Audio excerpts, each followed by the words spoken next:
नमस्ते बच्चों, welcome back. हम लोग पढ़ रहे थे क्लास 11 की एनसीईआरटी और उसमें हम एनसीईआरटी रीड अलोंग एक्सरसाइज में अब आ गए हैं चैप्टर नंबर 5 पर, लॉज ऑफ मोशन। तो बच्चों, न्यूटन का कंट्रीब्यूशन आप देखेंगे हर चैप्टर में है, तो लॉज ऑफ मोशन पढ़ना हमें शुरू करना है। Let's start. आप अपनी एनसीईआरटी बुक ओपन कर सकते हैं। इसमें जो आर्टिकल्स हम पढ़ेंगे लॉज ऑफ मोशन में वो हैं introduction, Aristotle's fallacy, the law of inertia, inertia के बारे में जानेंगे कितनी तरह का होता है, Newton's first law of motion, Newton's second law of motion and Newton's third law of motion. तीनों लॉज, बेसिक लॉज जिन पर पूरी मैकेनिक्स टिकी है, ये हम सीखने वाले हैं। Then most important from this chapter is conservation of momentum, जिसपे कंपटीशन में as well as 11th class में क्वेश्चंस बनते हैं और आगे और भी चैप्टर से इसका लिंक है। Conservation of momentum basic law है। इक्विलिब्रियम ऑफ ए पार्टिकल, उसको हम डिस्कस करेंगे। Common forces in mechanics. Then last में सर्कुलर मोशन। हमने यूनिफॉर्म सर्कुलर मोशन तो पढ़ लिया, मोशन इन ए प्लेन में। Non uniform circular motion, banking of tracks वगैरह सब वो आर्टिकल आएंगे यहाँ पर, आर्टिकल 5.10 में। Then solving problem in mechanics. तो आप देखते हैं कई बार जो है पुली और ब्लॉक ये सब डायग्राम्स में बने रहते हैं, तो पुली ब्लॉक प्रॉब्लम्स जितनी भी तरह की है वो हम सब डिस्कस करेंगे। एससी वर्मा में बहुत अच्छे क्वेश्चंस हैं, वो सब भी यहाँ पर हम डिस्कस करेंगे।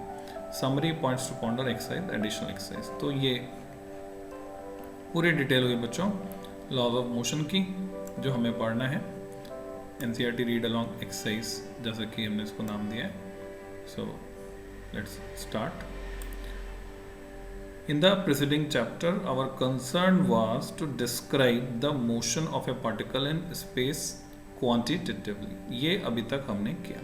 We saw that uniform motion needs the concept of velocity alone, whereas non-uniform motion requires the concept of acceleration in addition. तो जैसे ही नॉन यूनिफॉर्मिटी आई तो हमें एक और अननोन चाहिए था, वो था एक्सेलेरेशन। इन्हें एक्सेलेरेशन नॉन यूनिफॉर्म मोशन को डिस्क्राइब करना है तो हमें चाहिए acceleration. We have so far we have not asked the question as to what governs the motion of bodies. बच्चों, अभी तक जो हम पढ़ रहे थे उसे कहते हैं काइनेमैटिक्स। काइनेमैटिक्स में प्योरली मोशन को स्टडी करते हैं। अब हम आ गए हैं काइनेटिक्स पर। In this chapter we turn to this basic question कि ये जो मोशन हो रहा है, इस मोशन को करवाने के लिए कौन जिम्मेदार है। तो बच्चों, कौन जिम्मेदार है? फोर्स। और उसी को हमें इसमें पढ़ना है। Let us first guess the answer based on our common experience. To move a football at rest, someone must kick it, obviously. To throw a stone upwards, one has to give it an upward push, सही है। A breeze causes the branches of a tree to swing, सही है। A strong wind can even move heavy objects, जैसे कि आप देखते हैं। और साइकिल अगर चलानी हो अपोजिट हवा के विपरीत दिशा में, तो हमने उसको महसूस किया है। A boat moves in a flowing river without anyone rowing it, तो इसको हम रो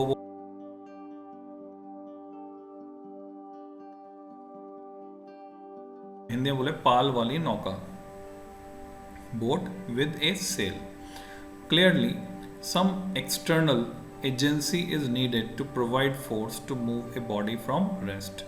likewise an external force is needed also to retard और stop motion.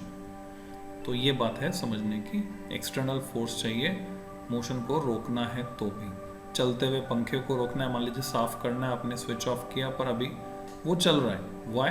Because of inertia. हम सीखेंगे इस चैप्टर में। अब आप साफ करने से पहले हाथ लगाकर उसको रोकेंगे, नहीं तो आपको चोट लगने का खतरा है। You can stop a ball rolling down an inclined plane by applying a force against the direction of its motion, ऐसा आप कर सकते हैं। In these examples the external agency of force, hands, wind, stream etcetera, is in contact with the object. सभी में आपने देखा वो जाकर टच करेगी ऑब्जेक्ट को, एक्सटर्नल एजेंसी, तब जाकर वो रुकेगा या रुका हुआ है तो चलेगा। This is not always necessary. Fact है, मैग्नेटिक गेम आपने खेला होगा। मैग्नेटिक गेम में एक मैग्नेट लेकर हम दूसरे मैग्नेट को दौड़ा सकते हैं विदाउट टचिंग इट, क्योंकि लाइक पोल रिपेल करते हैं। A stone released from the top of a building accelerates downward due to the gravitational pull, जबकि अर्थ उस स्टोन के डायरेक्ट कांटेक्ट में नहीं है, तो ग्रेविटेशनल पुल दूर से लग सकता है। A bar magnet can attract an iron nail from a distance, दूर से खींच सकता है। This shows that external agencies, example gravitational and magnetic forces, can exert force on a body even from a distance. तो अब हमें समझ में आ रहा है कि दो तरह के फोर्स हैं, एक तो कांटेक्ट फोर्स जो टच करके लगेंगे, और नॉन कांटेक्ट फोर्स जो दूर से लग जाएंगे। In a short, a force is required to put a stationary body in motion or stop a moving body, and some external agency is needed to provide this force. The external agency may or may not be in contact with the body. वो external agency बच्चों gravitational pull अगर provide कर रही है, magnetic pull या push provide कर रही है, अगर वो इलेक्ट्रोस्टैटिक पुश और पुल प्रोवाइड कर रही है तो उसके लिए कांटेक्ट जरूरी नहीं है। So far so good, but what if a body is moving uniformly? Example, a scatter moving straight with constant speed. ये तो अभी तक हमने बात की बच्चों चलते हुए ऑब्जेक्ट को रोकने की, पर अगर कोई ऑब्जेक्ट कांस्टेंट स्पीड से चल रहा है, अगर रुका हुआ ऑब्जेक्ट है उसको मोशन में लाना है तो फोर्स चाहिए, चलता हुआ ऑब्जेक्ट रोकना है तो फोर्स चाहिए, समझना इस बात को। But what if a body is moving uniformly? Example is scatter moving straight with constant speed. Constant speed से वो चल रहा है, skating कर रहा है on a horizontal ice slab, यानी हमने मान लिया फ्रिक्शन नहीं है। Is an external force required to keep a body in uniform motion? ये बहुत बड़ा सवाल था उस समय। तो यूनिफॉर्म मोशन में बने रहने के लिए भी क्या फोर्स चाहिए किसी बॉडी को? So let's see, इसको डिस्कस करते हैं हम। तो यहाँ पर रोल आता है आर्टिकल 5.2 एरिस्टोटल्स फालेसी, इसका रोल आता है। The question posed above appears to be simple, however it takes ages to answer it. Indeed, the correct answer to this question given by Galileo in the 17th century was the foundation of Newtonian mechanics, which signaled the birth of modern science. The Greek thinker Aristotle held the view that if a body is moving, something external is required to keep it moving. According to this view, for example, an arrow shot from a bow keeps flying since the air behind the arrow keeps pushing it. The view was part of an elaborate framework of ideas developed by Aristotle on the motion of bodies in the universe. Most of the Aristotelian ideas on motion are now known to be wrong. जैसे कि ऊपर वाले idea की बात कर लें, an arrow shot from a bow keeps flying since the air behind the arrow keeps pushing it. Are you agree with it? So, known to be wrong and need not concern us. For our purpose here, the Aristotelian law of motion may be phrased thus. कैसे हम उसको express कर सकते हैं, लिख सकते हैं? An external force is required to keep a body in motion. Simple. Aristotelian law of motion is flawed, as we shall see. However, it is a natural view that anyone would hold from common experience. Even a small child playing with a simple non-electric toy car on a floor knows मतलब उसको intuition है, उसको पता है that it needs to constantly drag the string attached to the toy car with some force to keep it going. खींचना पड़ेगा उसको तब वो चलेगी, नहीं तो नहीं चलेगी.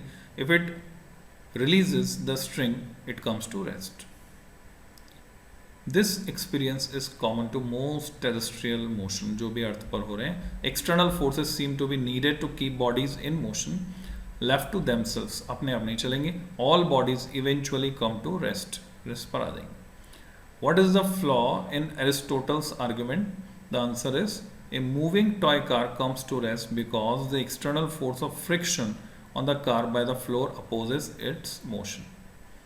To counter this force, the child has to apply an external force on the car in the direction of motion. When the car is in uniform motion, there is no net external force acting on it.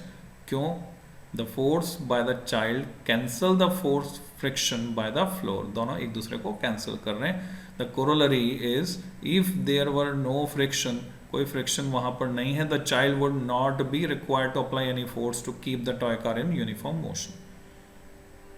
तो आपके समझ में आ गया है कितना अच्छा होता, friction नहीं होता, आपको एक जगह से दूसरी जगह जाना होता, रास्ता सीधा सीधा होता, तो यहाँ से आपको धक्का मारते और वहाँ जाकर आप किसी चीज़ को पकड़कर रुक जाते और आपको कोई एफर्ट नहीं करना पड़ता.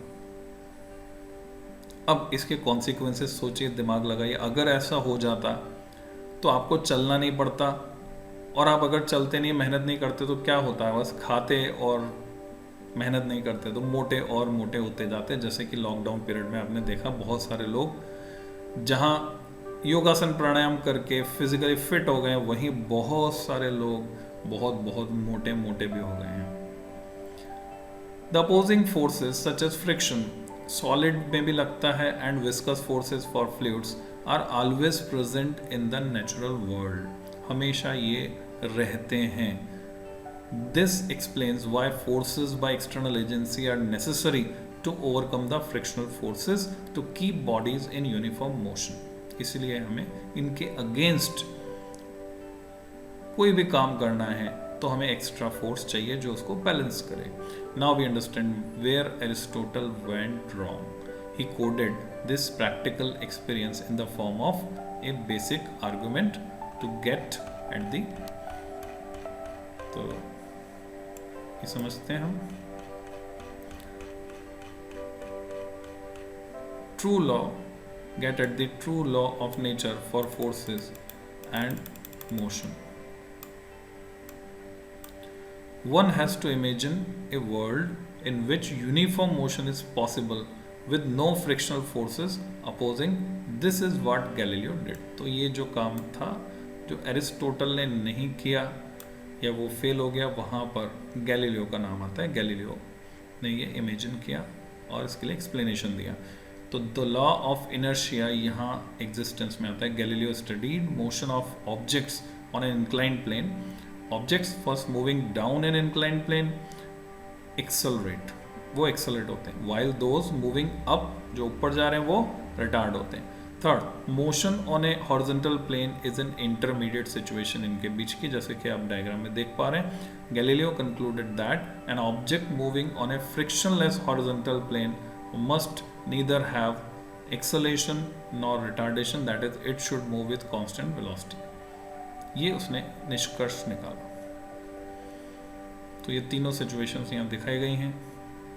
Another experiment by Galileo leading to the same conclusion involves a double inclined plane. A ball released from rest on one of the planes rolls down and climbs up the other. यानी इधर से भी और इधर से, दोनों sides. आपने देखा भी होगा डिस्कवरी वगैरह पे, कई जगह साइकिल इस तरह से चलाते हैं, डबल इंक्लाइन प्लेन उसको हम कहते हैं. अभी इसका फोटो में दिखाता हूँ आपको. A ball release from rest on one of the planes rolls down and climbs up the other. If the planes are smooth, the final height of the ball is nearly the same as the initial height. यहाँ से इसको छोड़ा तो ये वहीं तक, उतनी height तक जानी चाहिए, क्योंकि रोलिंग मोशन अगर ये कर रही है, प्योर रोलिंग में फ्रिक्शन जो है, आप जानते हैं प्योर रोलिंग में, हम पढ़ेंगे इसी चैप्टर में, तो फ्रिक्शन नेग्लिजिबल है. In the ideal situation, when friction is absent, the final height of the ball is the same as the initial height, क्योंकि कोई एनर्जी लॉस नहीं हो रहा है.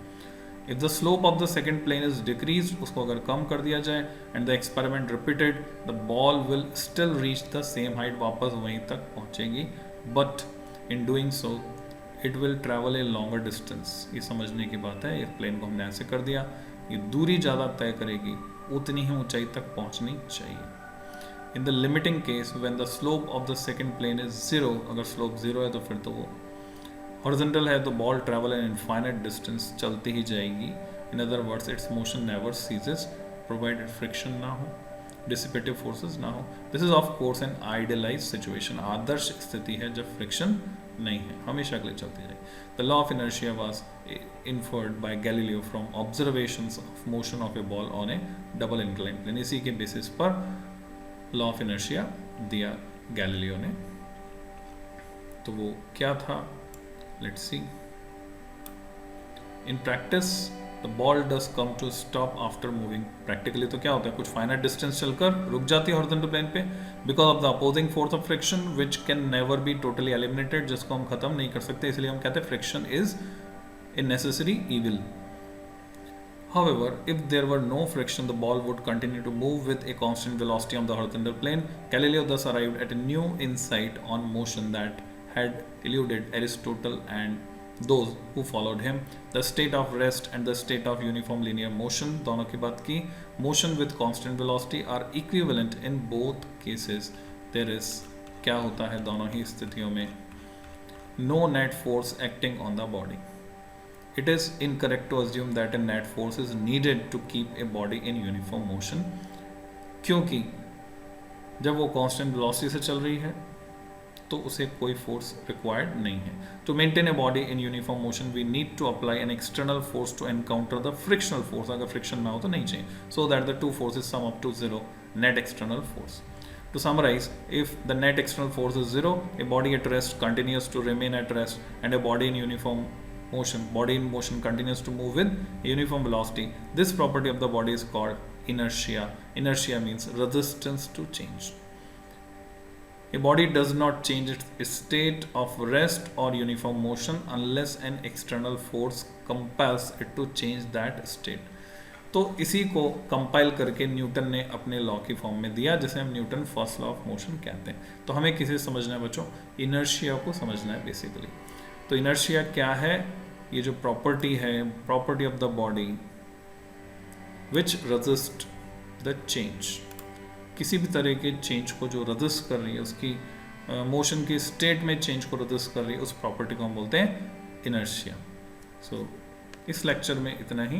नेक्स्ट लेक्चर में हम इसको आगे कंटिन्यू करेंगे. न्यूटन्स लॉज ऑफ मोशन पढ़ेंगे, first law, second law, then third. Thank you.